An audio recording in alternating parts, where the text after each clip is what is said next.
Iya Pak ya. Ya, kemarin kita landing ada Masif itu kan mau ada manggung di acara Banyuwangi Festival. Terus kebetulan memang sebenarnya dari awal saya udah minta ke manajemen untuk udah kita berangkat pagi aja gitu. Tapi entah kenapa ternyata kita berangkatnya harus H-1 dan via Surabaya. Padahal sebenarnya paginya tuh ada pesawat ke Banyuwangi langsung kan. Tapi akhirnya yang dipilih adalah ke Surabaya dulu. Dari Surabaya itu 6 jam perjalanan ke Banyuwangi. Kita delay kan, sempat delay, jadi akhirnya kita baru nyampe Surabaya itu jam 11. Terus sampai jam 11 lanjut ke perjalanan ke Banyuwangi. Itu benar-benar aku masuk mobil tuh langsung tidur karena emang kebetulan sorenya kita manggung di Bekasi, di sebuah kampus gitu. Jadi habis dari manggung ke Bekasi lanjut ke bandara, langsung berangkat ke Surabaya.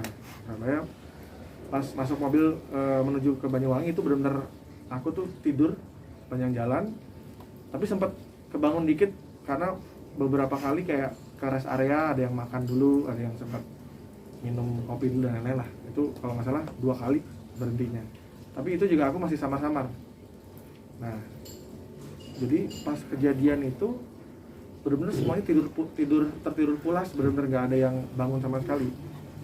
Cuma katanya Rama, gitarisku yang di sebelahku itu sempat tayamum, sempat sholat di dalam, sempat di mobil gitu. Nah, habis sholat dia ternyata langsung ketiduran juga.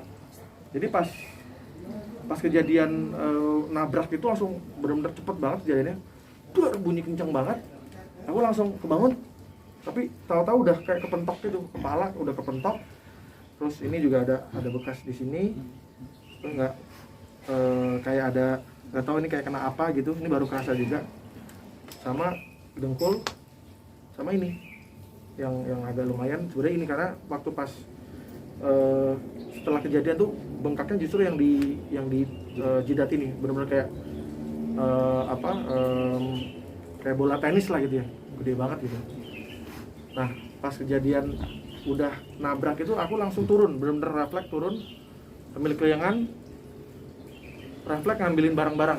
Jadi tas-tasku tuh aku ambilin semua, HP yang tergeletak aku ambilin. Punyanya asistenku si Tommy itu dia belum sadar tuh, jadi entah dia pingsan atau apa, pas dibangunin tuh kayak dia nggak bisa bangun karena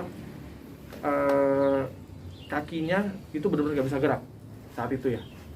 Jadi Wahyu yang duduk di depan, aku turun, Rama di sini udah bocor, udah netes terus dia. Nggak taunya kaca itu depan sampai belakang, yang sebelah kanan itu semuanya pecah. Semuanya pecah. Akhirnya kita turun semua, aku pelan-pelan bawain koper-koper, aku turunin semua. Akhirnya ada warga datang, warga Situbondo di situ datang, mereka kasih bantuan. Kita udah di pinggir jalan tuh, duduk di pinggir jalan sambil lemas, benar-benar udah bingung mau ngapain. Sambil nelponin, kebetulan kita tuh yang paling, justru kita yang ditinggal sama rombongan lain. Jadi yang rombongan lain tuh udah bisa dibilang hampir 30 km ninggalin kita. Akhirnya kita telepon, mereka balik lagi. Dari situ saat kejadian itu benar-benar yang aku udah nggak bisa ngapa-ngapain, cuma duduk terus minta tolong sama warga di situ, ada es batu nggak? Akhirnya dibawain es batu, aku iniin kompres kepalaku. Terus Rama juga pakai es dan itu masih belum berhenti ngocor karena kayak bocor ya, sobek kan karena kena pecahan kaca. Terus Wahyu dadanya sakit, dia memar. Terus yang kasihan asistennya udah Masif, itu benar-benar dia nggak bisa keluar dulu dari mobil karena nggak bisa gerak kan. Sampai akhirnya dibawa ke rumah sakit duluan karena takut kondisinya, karena dia kayak udah nggak bisa gerak gitu kan. Wahyu nemenin Tommy, asistennya ada Masif, ke rumah sakit. Aku sama Rama masih nunggu di pinggir jalan, nungguin jemputan rombongan yang lain. Itu akhirnya datanglah satu persatu, polisi datang. Akhirnya dia nanya, awalnya mungkin karena masih gelap ya, warga belum ngeh kan. Sampai akhirnya ada warga yang ngeh, Mas Rian ya? Mau manggung di Banyuwangi ya? Iya. Akhirnya datanglah polisi. datang mobil patroli polisi datang, terus akhirnya kita diantar ke rumah sakit terdekat. Kemudian ada 3 kilo dari Situbondo itu ada rumah sakit RSUD. Ya walaupun tidak lengkap ya, tapi paling tidak bisa ngasih pertolongan pertama buat kita gitu. Akhirnya kita dibawa ke rumah sakit. Kondisi mobil udah nggak tertolong juga. Terus aku sempat agak marah lah sama driver karena dia ternyata ngantuk kan.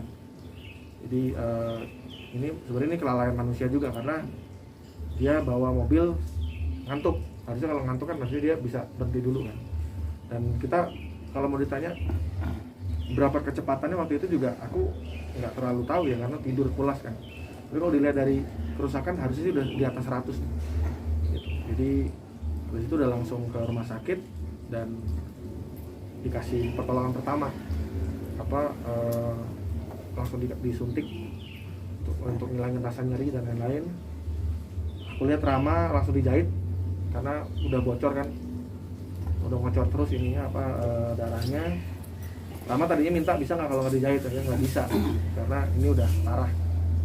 Terus aku akhirnya nunggu giliran untuk di ronsen karena takutnya ada terjadi apa-apa di kepala kan, karena benturannya cukup keras kan. Itu akhirnya Wahyu juga akhirnya di ronsen semuanya. Sebenarnya harusnya ada CT scan juga, cuma karena peralatan tidak lengkap di sana akhirnya kita di ronsen dulu. Jadi mungkin setelah ini ya setelah udah sampai Jakarta baru nanti akan ke rumah sakit di sini. Mas Rian, itu sekitar jam berapa ya Mas? Dan itu jam 4 pagi.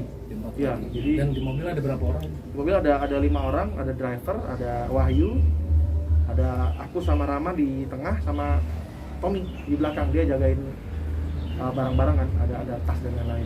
Nah, Mas Rian ini kebentur ke mana nih? Ke bangku atau ke Nah itu, aku pokoknya tiba-tiba kayak udah gitu, entah kayaknya di jok ini dah bangku depanku nih. Kayaknya ya, atau mungkin kan di sini ada kayak apa ya yang buat naruh barang itu tuh, ya kayak kotak gitu. Oh, yang di tengah. Kan mobilnya kan Innova tuh.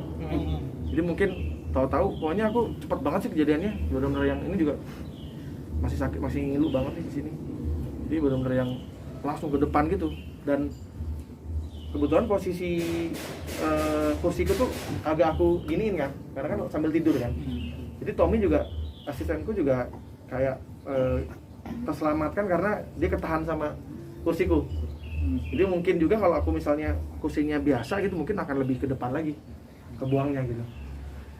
Mbak Ayu ketika mendengar kabar dari nah, iya aku langsung telepon. Pertama kali aku telepon adalah istriku.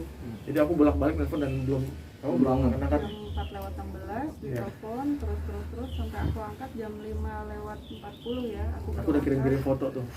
Akhirnya dia bilang, "Mah, saya kecelakaan." Gitu. Aku juga panik dan akhirnya dia minta tolong kamu cek di handphone itu, saya kirim semua, dia bilang gitu. Saya telepon dari jam berapa kamu lihat itu kejadiannya, dia bilang gitu. Ya, akhirnya saya tanya sama di situ ada siapa aja, terus ditunjukin di video call, ada Rama, ada Wahyu, ada Tommy, cuman masih pada shock semua. Tentunya saya panik, saya nangis. Tapi ya. Saya bilang juga jangan diposting dulu lah, aku bilang gitu kan. Ya. Tapi mungkin namanya istri nggak tahan kali ya, akhirnya diposting. Ya. Terus pagi anak langsung dikasih tahu atau seperti apa? Iya, jadi yang pertama saya ngasih tahu yang nomor 1 dulu. Jadi si Ralia saya bangunin, Ral, papa kecelakaan. Ya, dia langsung nangis, dia histeris. Karena dia pikir kan kecelakaan pesawat. Taunya papanya naik pesawat gitu, Banyuwangi gitu. Terus ya udah, terus dia nangis. Akhirnya saya minta video call lagi. Terus sempat berapa kali nggak angkat karena mungkin dia juga lagi tiduran. Akhirnya dia angkat jam 8 lewat. Dia bilang saya habis disuntik painkiller, dia bilang gitu.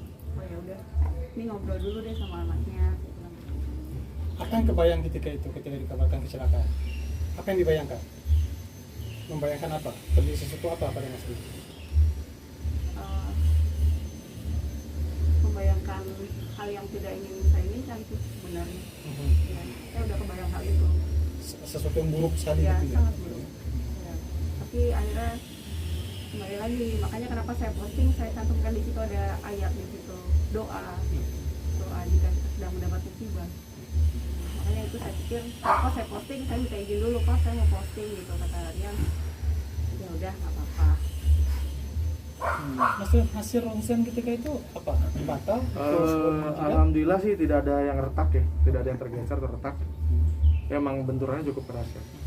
Cuma karena baru sekali, jadi mungkin aku perlu lagi cek di sini sih, di Jakarta ya, karena kita nggak tahu kan apa keakuratan ronsen di sana.